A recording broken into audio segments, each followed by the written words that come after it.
Padre, del Hijo y del Espíritu Santo. Amén. Queridos hermanos, hemos avanzado bastante en nuestra explicación de la fe católica, apoyándonos en el Catecismo Mayor del Papa San Pío X. Estamos analizando lo del sacerdocio.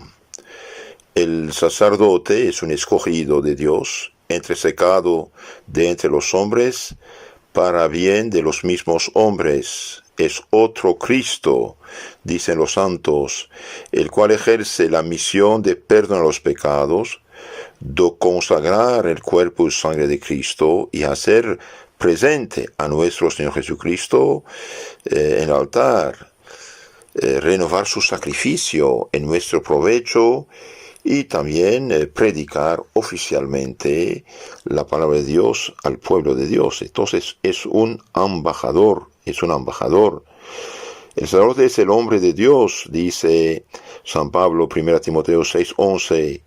Es embajador de Cristo, dispensador de los misterios de Dios, dice 2 Corintios 5:20, 1 Corintios 4:1. Es sal de la tierra y luz del mundo, dice en San Mateo, Cristo mismo, 5:13, San Mateo 5:13.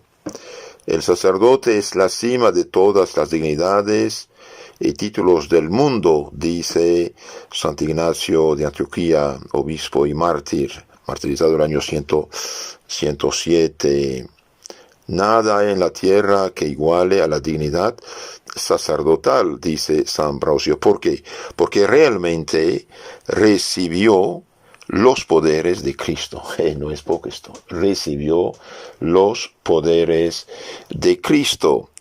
Por ejemplo, Cristo, el día de la resurrección, dio a los apóstoles el poder de perdonar los pecados. Recibe el Espíritu Santo. A quienes perdonan los pecados quedan perdonados, y a quien los retienen quedan retenidos. No es poco, no es cualquier cosa esto. Perdonar los pecados es divino. Cuando Cristo sanó el paralítico que habían hecho bajar delante de sus pies desde el techo, hijo, ten confianza, tus pecados están perdonados. Y los fariseos, especialistas de la Biblia, decían, ¿quién es este? Blasfema. ¿Quién puede perdonar los pecados sino solo Dios? Y tenía razón, que solo Dios puede perdonar los pecados.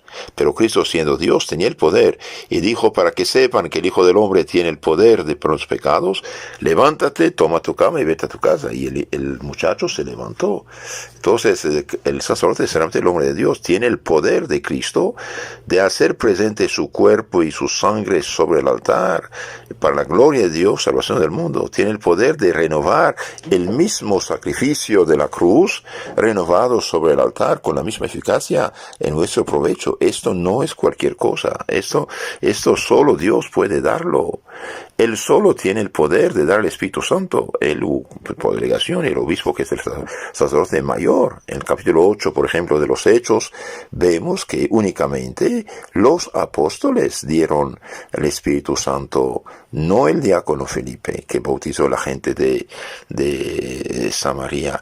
El sacerdote recibió el poder de predicar como embajador de Dios el Evangelio. Quien a ustedes escucha, me escucha. Quien a ustedes rechaza, me rechaza, dijo Cristo. San Lucas 10:16. No es poco. Embajador de Cristo. Vayan en todo el mundo, predican el Evangelio a todas las naciones, bautizan en el nombre del Padre, del Hijo y del Espíritu Santo. Entonces aquí dice San Pablo, somos embajador de Cristo y dispensador de los misterios de Cristo. 2 Corintios 5:20. Es muy importante todo esto. Oh sacerdote, dice Santo Agustín, tú eres digno de toda veneración, porque al igual que en el seno de María, el Hijo de Dios se encarna en tus manos. El Hijo de Dios baja del cielo, se hace presente sobre el altar, en las manos del sacerdote, a la voz del sacerdote. Y esto no es poco. Por esta razón, el gran poeta católico, escritor católico Hugo Wast, escritor católico argentino, escribió un texto maravilloso sobre el sacerdocio. Se intitula Cuando se piensa, la importancia del sacerdote católico, ¿no? Cuando se piensa que ni la Santísima Virgen puede hacer lo que hace un sacerdote. ni la Santísima Virgen puede hacer un sacerdote, hacer presente Dios sobre la tierra. Cuando se piensa que ni los ángeles, ni los arcángeles, ni Miguel, ni Gabriel, ni Rafael, ni príncipe alguno de aquellos que vencieron a Lucifer pueden hacer lo que hace un sacerdote. Cuando se piensa que nuestro Señor Jesucristo en última cena realizó un milagro más grande que la creación del universo con todos sus esplendores, y fue el convertir el pan y el vino en su cuerpo, en su sangre, para alimentar al mundo, y que este este milagro ante el cual se arrodillan los ángeles, los hombres, puede repetirlo cada día un sacerdote. Solo un sacerdote, y el obispo y el sacerdote mayor, puede hacer esto. Cuando se piensa que el otro milagro que solamente un sacerdote puede realizar, perdonar los pecados, y que lo que él ata en el fondo de su humilde confesionario, Dios, obligado por su propia palabra, lo ata en el cielo, y lo que él desata en el mismo instante lo desata Dios en el cielo. San Juan 20:23, reciben el Espíritu Santo a quienes perdonan los pecados que han perdonados, y a quienes tienen que retenidos. Hugo Boss sigue diciendo: cuando se piensa que la humanidad se ha redimido y que el mundo subsiste porque hay hombres y mujeres que se alimentan cada día de ese cuerpo, de esa sangre redentora que solo un sacerdote puede realizar. Cuando se piensa que el mundo moriría de la peor hambre si llegara a faltarle ese poquito de pan y ese poquito de vino. Sí. Hoy los pueblos pobrecitos andan descarriados y ciegos en mucha crisis porque le falta el cuerpo de Cristo. El que come mi cuerpo y bebe mi sangre en la vida, yo estoy en él, está en mí, dice Cristo, capítulo 6 de San Juan. Cuando se piensa que eso puede ocurrir, faltar el pan de los ángeles, la Eucaristía, el cuerpo de Cristo. Cuando se piensa que eso puede ocurrir porque faltan las vocaciones sacerdotales, que cuando eso ocurra se conmoverán los cielos y estallará la tierra como si la mano de Dios hubiera dejado de sostenerla. Y las gentes gritarán de hambre, de angustia, y pedirán ese pan, y no habrá quien se los dé. Y pedirán la absolución de sus culpas, y no habrá quien las absuelva. Y morirán con los ojos abiertos por el mayor de los espantos. Esto es lo que pasa, los hermanos, esta inseguridad, esta decadencia espiritual, moral, estos suicidios, todo esto es fruto de la pérdida de la fe. Cuando se piensa que un sacerdote hace más falta que un rey, más que un militar, más que un banquero, más que un médico, más que un maestro, porque él puede reemplazar a todos y ninguno puede reemplazarlo a él. Cuando se piensa que un sacerdote, cuando celebra en el altar, tiene una dignidad infinitamente mayor que un rey, y que no es ni un símbolo, ni siquiera un embajador de Cristo, sino en el altar es Cristo mismo, que está ahí repitiendo el mayor milagro de Dios. Cuando se piensa todo esto, uno comprende la inmensa necesidad de fomentar las vocaciones sacerdotales. Uno comprende el afán con que en tiempos antiguos cada familia ansiaba que de su seno brotase como una vara de nardo una vocación sacerdotal. Uno comprende el inmenso respeto que los pueblos tenían por los sacerdotes, lo que se refleja en las leyes. Uno comprende que el peor crimen que puede cometer alguien es impedir o desalentar una vocación. Uno comprende que provocar una apostasía es ser como Judas y vender a Cristo de nuevo.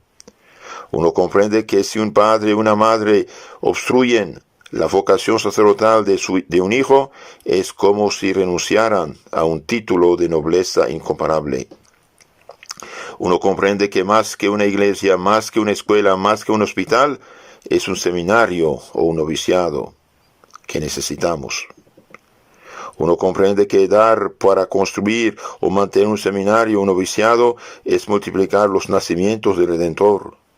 Uno comprende que dar para costear los estudios de un joven seminarista o de un novicio es allanar el camino por donde hay de llegar al altar un hombre que durante media hora cada día será mucho más que todas las dignidades de la tierra y todos los santos del cielo, pues será Cristo mismo sacrificando su cuerpo y su sangre para alimentar al mundo, proteger al mundo, alejar la ira y maldición de Dios y traer su bendición, su misericordia.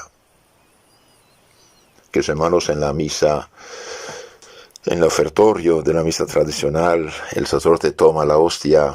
Después del sermón, el credo dice: recibe, Dios Padre Santo, esta inmaculada hostia, que yo, indigno siervo tuyo, te ofrezco a ti, Dios mío vivo y verdadero, por mis innumerables pecados, ofensas, negligencias, necesidades, y también por todos los fieles presentes aquí en la misa, y por todos los fieles cristianos vivos y difuntos, para que a mí, a ellos, sirva para salvación eterna. La misa es un tesoro divino que Dios nos ha dejado, y solo el sacerdote puede realizar este milagro. Santo Cura de Ars decía: si usted ve ahí 200 ángeles y ve un sacerdote, bien, yo voy primero a saludar al sacerdote. ¿Por qué? Porque dice 500 ángeles, de todos los ángeles del cielo, la misma Virgen María, no pueden perdonar los pecados, sino solo Cristo puede. Seguimos un poco citando menciones de los santos acerca del sacerdocio. Si yo me encontrara con un sacerdote y un ángel, saludaría primero al sacerdote, lo dijo también San Francisco de Asís. El sacerdote es sumamente necesario.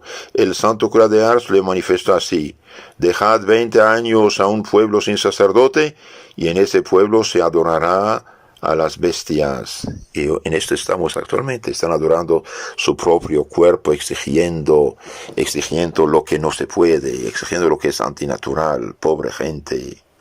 Dejad 20 años un pueblo sin sacerdote, y en ese pueblo se adorará a las bestias. Dios habla a los hombres por medio de los sacerdotes, 2 Corintios 5:20, y por mismo el que oye al sacerdote oye a Cristo, y el que desprecia al sacerdote desprecia a Cristo. San Lucas 10:16. El sacerdote entresacado de los hombres debe tener estas condiciones: elección divina, pues es un elegido de entre los hombres, es el hombre del pueblo y hombre de Dios. En beneficio de los hombres, esto es, no es sacerdote para sí, sino en bien de los demás y su representante ante Dios. Ejerce su ministerio en orden a las cosas que miran a Dios, dice San Pablo.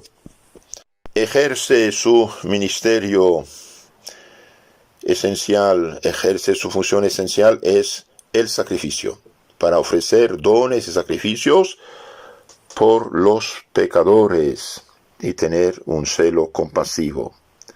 El sacerdote es otro Cristo, dijimos, pues obra en la persona de Cristo, ya que cuando Él bautiza, Cristo es el que bautiza, y cuando Él perdona, es Cristo el que perdona, y cuando ofrece el santo sacrificio de la misa, es Cristo el sacerdote principal que lo ofrece. San Juan Crisóstomo dice: aquel que honra al sacerdote honra a Cristo, y el que ultraja al sacerdote ultraja a Cristo. Grande es la dignidad del sacerdote, y esta, como dice San Pío X, requiere gran santidad de vida, y la exige para bien de los demás.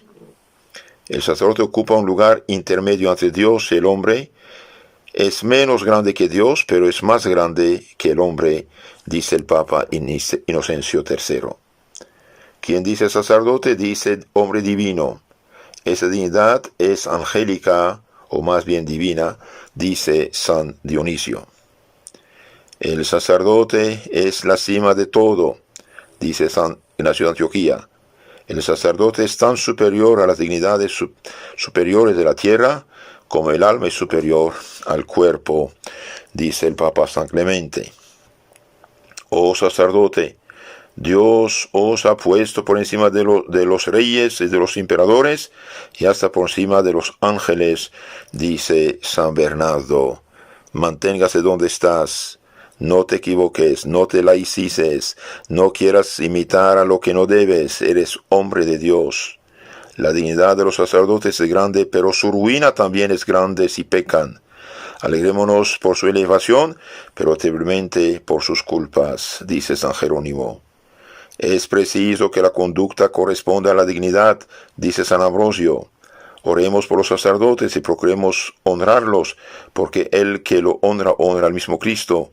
Jesús lo dijo: el que ustedes escucha, me escucha; el que ustedes desprecia, me desprecia. Queridos hermanos, las fuerzas anticristianas quieren destruir el sacerdocio, por eso quisieron laicizarlo, quisieron quitarle su hábito santo, que es un sacramental, de hecho, un hábito bendito, que aleja a los demonios, que atrae los buenos espíritus de los buenos cristianos, y aleja a los malos. Quisieron que el sacerdote fuera un... más o menos, no sé, un presidente de una ONG o algo. No, es hombre de Dios. El sacerdote nadie puede reemplazarlo. Nadie, solo Él puede dar Espíritu Santo, solo Él puede abrir la puerta del cielo, será del infierno, solo Él puede perdonar los pecados, solo Él puede hacer presente el sacrificio de Cristo sobre el altar, solo el sacerdote realmente representa a Cristo en la tierra. Entonces, seamos conscientes de lo que perdemos en esta situación. Pidamos a Dios misericordia, recemos por los obispos para que cuiden a sus seminaristas y sacerdotes, y recemos por los sacerdotes para que sean lo que Dios pide que sean. Terminamos esta charla con una oración de San Pedro Crisólogo, obispo que vivió entre 380 y 450. Oración para pedir sacerdotes. Envía, Señor, a este pueblo un verdadero pastor, que congregue y no disperse el rebaño, congregándolo en el templo de tu iglesia. Que no se duerma como un pastor mercenario, sino que sea un verdadero guardián y pastor de sus ovejas.